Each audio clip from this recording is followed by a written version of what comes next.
आज बरसी के दिन जो कुछ भी हुआ है उस वजह से साइली की माँ अपना सर पकड़ के वहीं पे बैठी रहती है नीचे। यहाँ पे साइली ये सब कुछ देखती है। साइली और उसकी बहन, उसका भाई, वो लोग भी टेंशन में होते हैं। साइली को ये सब कुछ बर्दाश्त नहीं होता। वो उठती है और कहती है कि बाबा ने हमें कभी भूखा नहीं रखा था। उन्होंने बहुत मेहनत की और हमें 3 वक्त का खाना ज़रूर खिलाया है। ऐसा कोई दिन नहीं गया जब भी उन्होंने हमें खाना नहीं खिलाया होगा। इसलिए सब लोग खाना खाओ करके वो थाली लेती है, बाबा को दिखाती है और फिर बैठ जाती है खाना खाने के लिए। और खाते खाते रो रही होती है। ये देख के सब लोग हैरान हो जाते हैं। साइली की माँ साइली के पास आती है और उसे गले से लगाती है। साइली निवाला खाते खाते रो रही होती है। उसकी बहन और बाड़ू भी देखते रहते हैं साइली की ये सब हरकतें। उन्हें समझ में नहीं आ रहा होता है साइली ऐसा क्यों बर्ताव कर रही है, उसे किस बात से तकलीफ़ हो रही है। साइली की माँ और जोई उसके पास आते हैं और उसे तसल्ली दे रहे होते हैं, लेकिन साइली फूट फूट के रोना शुरू कर देती है। साइली घर पे आती है, तभी परेश सोफे पे ही बैठा होता है। उसे देखता है और पूछता है कि कैसा रहा सब कुछ। सचिन आया था ना वहाँ पे। यहाँ पे साइली कहती है अगर वो नहीं आता तो ही अच्छा होता। और पीछे टेबल पे रेणुका और रोशनी तो होते ही है। ये सुन के उन्हें भी बड़ा मज़ा आता है और वो पास आके खड़े हो जाती है सुनने के लिए अब नया तमाशा करके। यहाँ पे परेश को समझ में नहीं आता साइली ऐसे क्यों बोली है। वो उसके पास जाता है और पूछता है क्यों, क्या हुआ? सचिन को मैंने कहा था आने के लिए, तू ऐसे क्यों बोल रही है? तभी यहाँ पे रेणुका भी शुरू हो जाती है। हाँ, अगर किसी जानवर को अच्छे कपड़े, स्कूल के कपड़े पहना के स्कूल में भेजो तो वो जानवर ही रहेगा, थोड़ी ना किताबें पढ़ने बैठ जाएगा। तुम भी परेश। और ये सचिन आते आते देख लेता है। साइली परेश को सब कुछ बता देती है वहाँ पे क्या हुआ है करके, और परेश परेशान हो जाता है। उसे गुस्सा आता है सचिन पे। परेश सचिन को बुलाता है और कहता है तूने ऐसा क्यों किया, मैंने तुझे किस वजह से वहाँ पे भेजा था और तूने क्या किया? यहाँ पे सचिन कहता है कि मैंने ऐसे कुछ भी नहीं किया है। तभी परेश उसे कहता है चुप रह तू, मुझे कुछ भी नहीं सुनना है। आज उनकी बरसी थी और फिर भी तूने उनको ऐसे कहा। उन्होंने जो भी कहा होगा तुझे सुन के लेना पड़ेगा और तुझे सुनना ही होगा आज के दिन तो।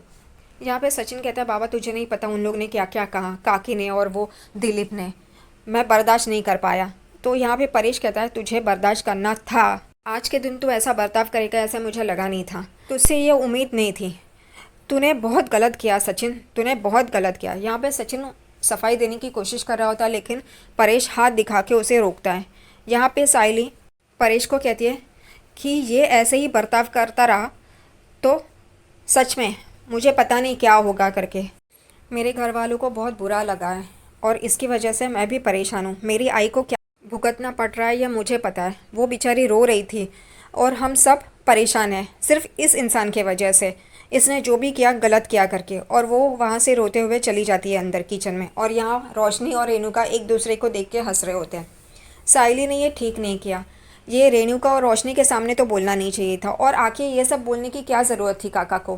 काका इस वजह से नहीं आया था ना वहाँ पे क्योंकि उसकी तबीयत ठीक नहीं है, लेकिन ये बोल के उसकी तबीयत बहुत ही अच्छी होने वाली है। काका को ये बात सुन के कि सचिन ने कैसे बर्ताव किया है, साइली को लगता है कि काका को बहुत अच्छा लगने वाला है, उसे तकलीफ़ नहीं होने वाली है।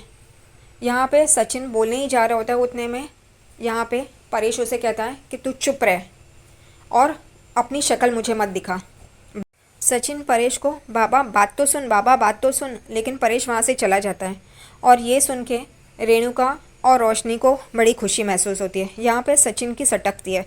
वो अंदर जाता है किचन में जहाँ पे साइली गई होती है गुस्से से, और रेणुका और रोशनी को बहुत अच्छा लगता है कि तमाशा होने वाला है अब करके। यहाँ पे साइली रो रही होती है, उतने में सचिन पीछे से आता है और उसे कहता है बस तुझे खुशी मिल गई ये सब करके?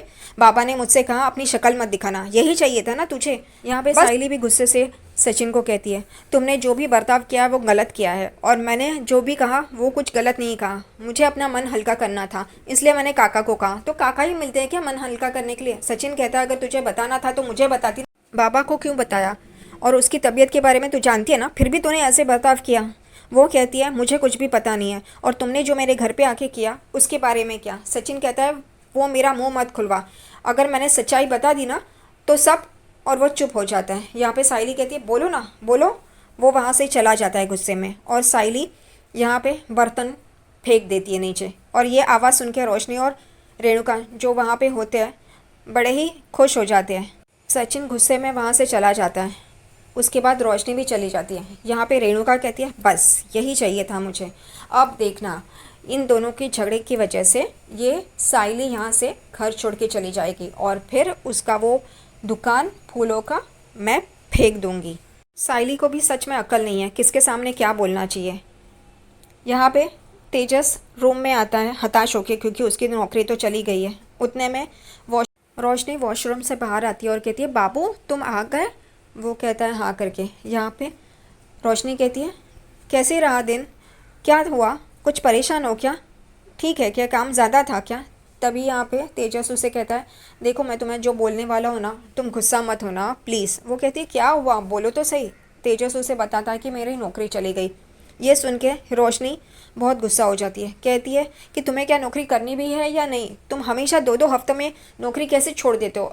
तुम्हें नौकरी लग के 2 हफ्ते ही हुए थे, इतने में तुमने नौकरी भी छोड़ दी। मेरी दोस्त शिखा सही कहती थी कि तुम नौकरी करना ही नहीं चाहते। यहाँ पे तेजस कहता है शिखा गलत कह रही है, तुम उसकी बात क्यों सुनती हो। तो वो कहती है रोशनी तो वो तो सही ही कह रही है, तुमने वही किया जो उसने कहा है, तुमने नौकरी छोड़ दी।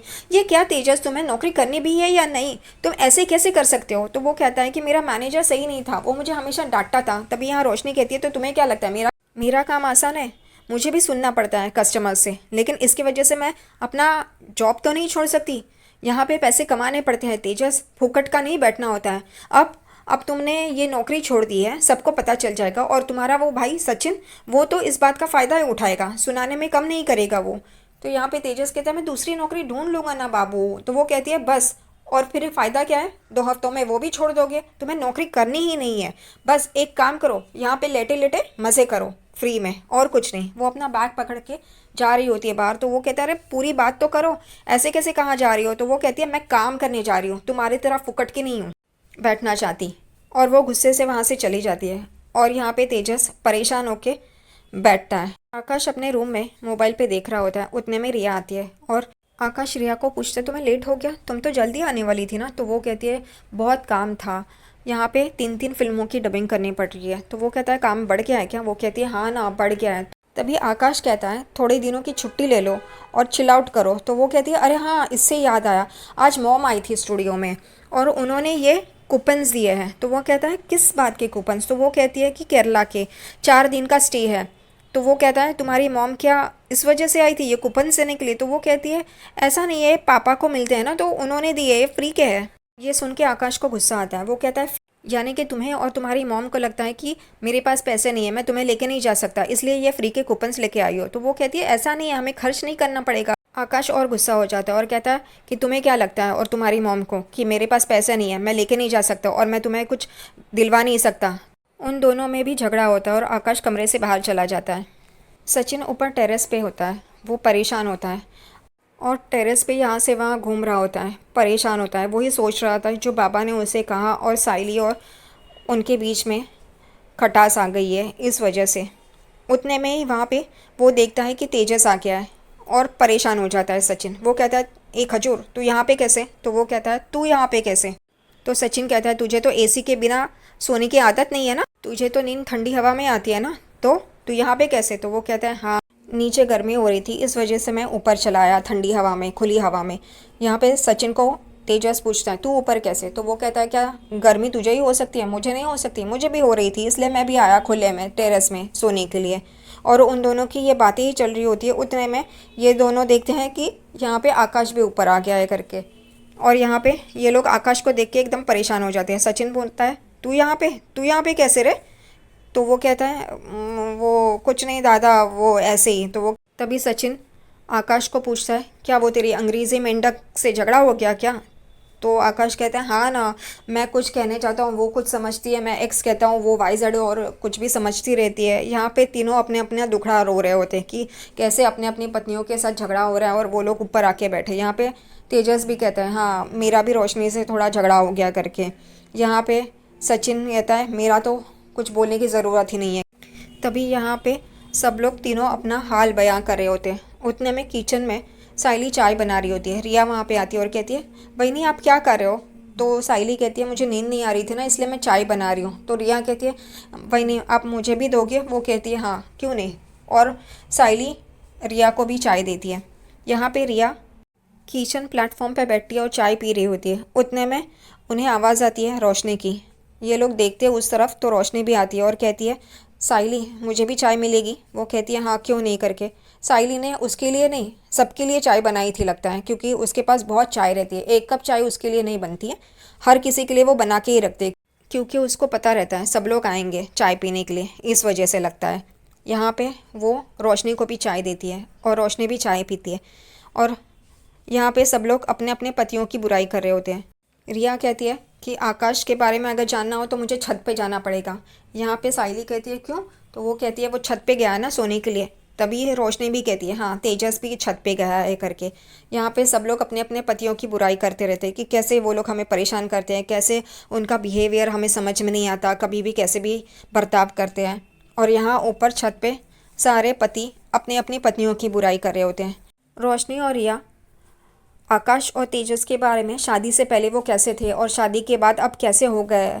शादी से पहले क्या बाबू क्या चाहिए तुम्हें, मैं लेके दूंगा। और रिया भी कहती है, हाँ वो तो मुझे जो चाहिए वो बना के देता था, ला के देता था, और अब मेरी सुनता ही नहीं है। साइली तो और ही कहती रहती है कि मुझे तो पता ही नहीं कि ये हर दिन कैसा बर्ताव करेगा करके। वाह साइली वाह। एक टाइम था जब साइली कहती थी कि मैं सचिन को जानने लगी हूँ, अब मैं जानती हूँ कि वो कैसा है करके, और अब कहती है कि मुझे पता ही नहीं वो कैसा बर्ताव करेगा। सही है। साइली कहती है, मेरा पति तो हर दिन एक नया अवतार लेके आता है, इसलिए समझ में नहीं आता। यहाँ पे ऊपर सब लोग अपनी अपनी पत्नियों की बुराई करते रहते हैं कि वो कैसी बर्ताव करी है, शादी से पहले कैसे थी और अब कैसे बर्ताव कर रहा है। सचिन कहता है, मुझे तो वो पता ही नहीं, क्योंकि इस खजूर के वजह से मेरे मंडप में ऐन मौके पे शादी लग गई थी और इस सब का ज़िम्मेदार ये खजूर है करके। वरना मैं अच्छा खासा अकेला था, लेकिन इस खजूर की वजह से मैं अटक गया इस शादी में। आकाश कहता है, दादा तू वहीनी के बारे में ऐसा क्यों बोल रहा है? तो वो कहता है, तू चुप रहा, तू भी यहाँ उसी वजह से आया है, अपनी पत्नी की तकलीफ़ के वजह से। तो तू मुझसे बात ही मत कर, बोल ही मत करके। और ये खजूर, इसके वजह से मैं अटक गया इसमें।